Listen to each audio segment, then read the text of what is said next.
15,000 పోస్టులకి ఇస్తే దాన్ని మెగా అనరు కదా, 55,000 పోస్టులకి ఇస్తే దాన్ని మెగా అంటారు. అది ఇంకెప్పుడు? ఇప్పుడు మీరు అన్నట్టుగా అప్పులు, అసలు ఇన్ని అప్పులు తెచ్చి నాకు ఒకటి వెంకటరెడ్డి గారు ఒక చిన్న క్లారిటీ ఇవ్వండి నాకు. మీరు 2014-19 హయాంలో చంద్రబాబు నాయుడు తీసుకున్నటువంటి చర్యల కారణంగా వాస్తవ వ్యయాల వసూలు పేరిట అంటే ట్రూఅప్ ఛార్జీల పేరుతోటి మీరు దాదాపు 3,542 కోట్ల రూపాయలు వైఎస్ఆర్ కాంగ్రెస్ పార్టీ అధికారంలో ఉన్నప్పుడు ప్రజల నుంచి ట్రూఅప్ ఛార్జీల పేరుతోటి వసూలు చేశారు. సో నేను చెప్పట్ల, ఈఆర్సీ ఇచ్చినటువంటి నివేదికను బట్టి నేను చెప్తూ ఉన్నాను. సో ఇప్పుడు టీడీపీకి సంబంధించి వాళ్ళు ఏమంటున్నారంటే మీ హయాంలో జరిగినటువంటి పొరపాట్ల కారణంగా ఆ భారాన్ని తగ్గించుకునేందుకు మేము ట్రూఅప్ ఛార్జీల పేరుతోటి మేము వసూలు చేస్తున్నాం, ఇదంతా కూడా ఇందాక మీరు చెప్పినట్టు ఏది జరిగినా సరే జగన్ పాపమే అని చెప్పేసి వాళ్ళు చెప్తూ ఉన్నటువంటి పరిస్థితి. సో ఈ ట్రూఅప్ ఛార్జీల పేరుతోటి మీరు వచ్చినప్పుడు వారి వచ్చినప్పుడు మీరు మీద పెడుతూ ఉన్నారు. సో ఈ పెనుభారమే కదా, మరి ఈ ట్రూఅప్ ఛార్జీలకు సంబంధించినటువంటి వ్యవహారాన్ని మీరు స్వాగతిస్తారా లేదా? సరే, ఇది ఈరోజు పత్రికలో కూడా వచ్చింది, అదే ఆంధ్రజ్యోతిలో. 2014-19 మధ్యకాలంలో ఆదాయ వ్యయ వ్యత్యాసం తలెత్తిందంటూ జగన్ మోపిన భారం 3,669 కోట్లు. అంటే మేము అధికారంలో ఉన్నప్పుడు జగన్మోహన్ రెడ్డి గారు 3,669 కోట్లకి ఏదైతే కరెంట్ ఛార్జీల మీద వసూలు చేశారో దానికి కారణం 2014-19 మధ్య ఆదాయ వ్యయ వ్యత్యాసాలకు సంబంధించి. ఎస్ సార్, కరెంట్ ఛార్జీలు పెరిగినాయి. కరెంట్ ఛార్జీలు వీళ్ళు అధికారంలోకి వచ్చేటప్పుడు ఇచ్చిన హామీ ఏంటి సార్? కరెంట్ ఛార్జీలు పెంచమన్నప్పుడు ఈ ఆదాయమో ఈ వ్యయాలో లేదంటే దీనికి సంబంధించినటువంటి భారాన్నో ఎవరు భరించాలంటున్నా? ప్రభుత్వం కదా భరించాల్సింది. ఇప్పుడు ఉచిత బస్సు అని ఇస్తారు సార్, రేపొద్దున ఆర్టీసీకి డబ్బులు ఎవరు కట్టాలి? ప్రభుత్వమే కదా కట్టాల్సింది. అదే స్కీమ్ అన్నప్పుడు. సో ప్రజలకు మీరు ఉచితంగా ఇచ్చి అది ఆ భారం మీరు మోయాలి.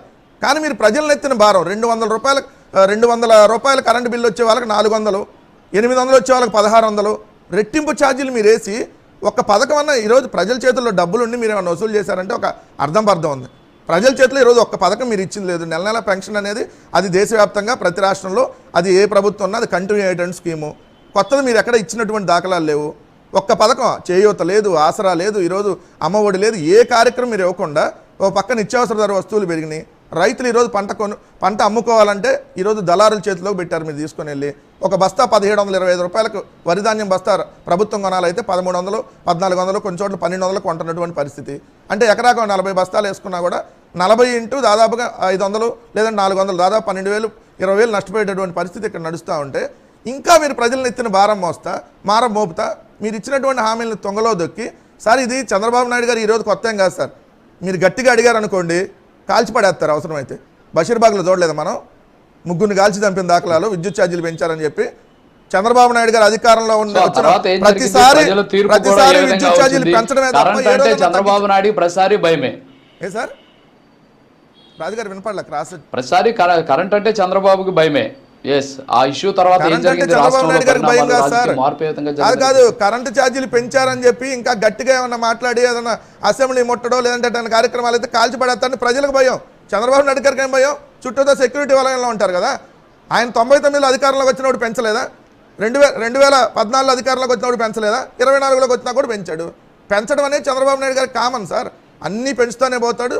జనాలు అవసరం వచ్చినప్పుడు ఏ విధంగా బుద్ధి చెప్పాలో ఆ విధంగా ఖచ్చితంగా బుద్ధి చెప్తారు. ఇదైతే వాస్తవం.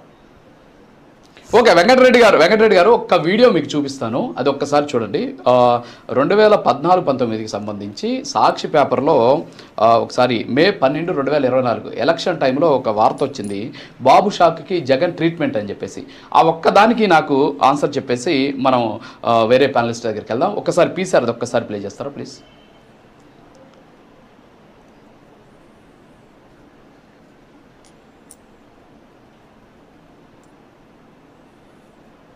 చెప్పండి సార్. ఇప్పుడు అందులో మనం చూస్తూ ఉన్నాం సార్. ఇది ఎప్పుడంటే మే 12, 2024లో బాబు షాకి జగన్ ట్రీట్మెంట్ అని చెప్పి సాక్షిలో వచ్చినటువంటి కథనం.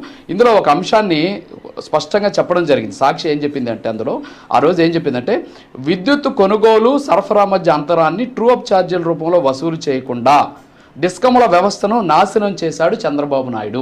అంటే ట్రూఅప్ ఛార్జీలు కూడా వసూలు చేయలేనటువంటి వ్యక్తి లేదు, ఆయనకి చేత కాదు అనేటటువంటి అంశాన్ని అక్కడ స్పష్టంగా చూపించినటువంటి పరిస్థితి. సో ట్రూ అప్ ఛార్జీలు కూడా వసూలు చేయకుండా డిస్కమ్ల వ్యవస్థను నాశనం చేశాడు.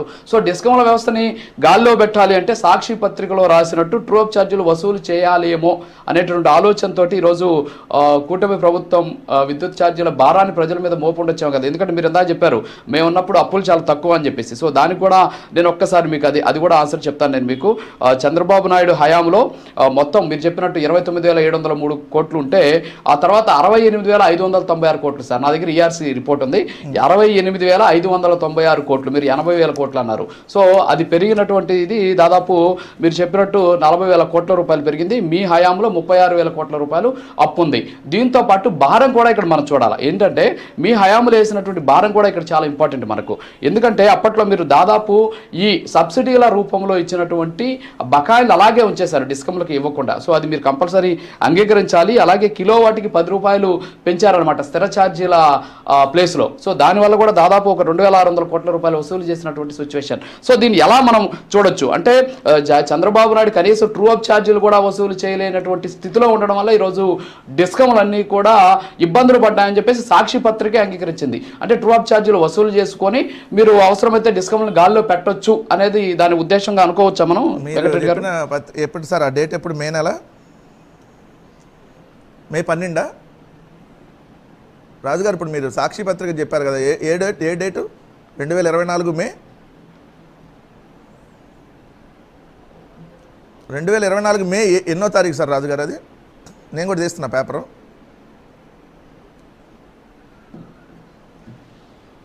రాజుగారు నా వాయిస్ వినపడుతుందా?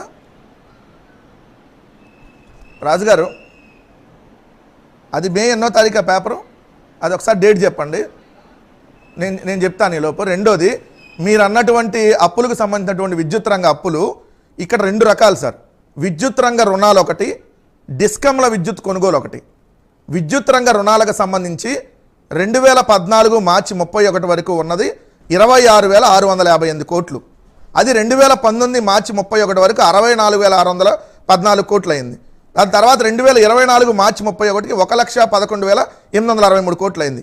డిస్కమ్ల విద్యుత్ కొనుగోలు 2,893 కోట్లు 2014 మార్చి 31 వరకు ఉంటే చంద్రబాబు నాయుడు గారు దిగిపోయేటప్పటికి 2,893 కోట్లది 21,540 కోట్లు అయింది. జగన్మోహన్ రెడ్డి గారు అధికారంలో దిగిపోయేటప్పటికి ఆ 21,000 కోట్లది పెరగాలి లెక్క ప్రకారం. అది 35,000 40,000 కోట్లు అవ్వాలి. కానీ జగన్మోహన్ రెడ్డి గారు దాంట్లో 10,000 కోట్లు చెల్లించారు కాబట్టి 10,654 కోట్లకు అది తగ్గింది. అంటే ఓవరాల్గా మీరు చూస్తే 29,551 కోట్లేమో 2014 మార్చి 31 వరకు ఉంటే మొత్తం కలిపి విద్యుత్ రంగ అప్పులు 2019 మార్చి 31 వరకు 86,000 కోట్లు అయింది. అంటే చంద్రబాబు నాయుడు గారి హయాంలో 56,663 కోట్లు చేశారు అప్పులు, విద్యుత్ రంగ అప్పులు. జగన్మోహన్ రెడ్డి గారి హయాంలో 36,302 కోట్లు మాత్రమే చేశారు. అంటే తగ్గినాయి విద్యుత్ రంగాలకు సంబంధించినటువంటి అప్పులు. వారసత్వంగా పెరగాలైతే జగన్మోహన్ రెడ్డి గారు తగ్గించారు. మీరు అన్నట్టు భారం పెరిగింది, ఏదో వాటికి 10 రూపాయలు సార్. ఈరోజు యూనిట్కి 2.5 రూపాయలు అదనంగా ఈరోజు వసూలు చేస్తుంటే నేను అదే చెప్పా. ఏంటి దీని అన్నిటికి కారణం అని అంటే ఏది జరిగినా జగన్మోహన్ రెడ్డి గారే సార్. అరే మీరు అప్పులు ఎందుకు చేస్తున్నారు, మంగళవారం ఎందుకు అప్పులు తీసుకొని వస్తున్నారంటే జగన్మోహన్ రెడ్డి గారు కారణం. అరే మీరు ఇచ్చిన హామీ ఏంటి? మేము వస్తే సంపద సృష్టిస్తాం, అసలు ఎవరికి 1 రూపాయి భారం వేయం. మీరు ఆ పేపర్ డేట్ చెప్పండి సార్. సాక్షిది రాజుగారు మే నెల 12 మే 12 రాజుగారు నా వాయిస్ వినపడుతుందా?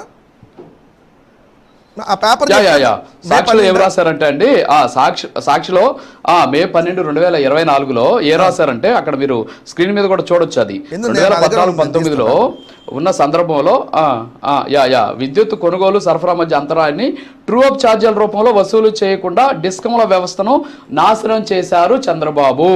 విద్యుత్ కోతలతో రాష్ట్రాన్ని అతలాకుతలం చేశారు. అంటే ట్రూ అప్ ఛార్జీలను పెంచలేదు అనేటటువంటి అంశాన్ని ఆయన స్పష్టంగా మీ సాక్షి పత్రికలో రాసినటువంటి పరిస్థితి.